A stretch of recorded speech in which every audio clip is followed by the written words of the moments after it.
राजा साहब, सबसे पहले तो एक जो है ना इस्लाह कर लें अपनी कि इख्तलाफ नहीं है, ये आपने चोरी किए हैं।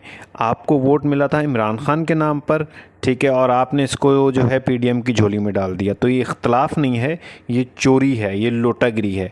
इसी टाइप का इख्तलाफ आपका पीपल्स पार्टी के साथ भी हुआ था, क्योंकि लास्ट इलेक्शन पीपी की तरफ से आप हार गए थे, और हारने के बाद फिर आपको पता था पीपी इज़ नो मोर, तो आप फ़ौरन ही चढ़ते सूरज यानी इमरान खान की कश्ती में जाके बैठ गए। यहाँ पे भी जो ये आपका इख्तलाफ जो इन्वर्टेड कॉमास में जो है, वो चढ़ते सूरज, जो पीडीएम का चढ़ता सूरज था, पता था कि उसकी गवर्नमेंट आनी है न्यूट्रल्स की वजह से, ठीक है, तो आप उसके सामने सजदा रेज़ हो गए। तो मेरे भाई तो खैर मैं आपको नहीं कहूँगा, तो एक लानती इंसान, ये जो है ये इख्तलाफ नहीं है, ये आपने चोरी किया है। आप पता नहीं कब से हैं सियासत में, कोई एक बिल ऐसा बता दें जो आपने आवाम की फ़लाह बहबूद के लिए पेश किया हो।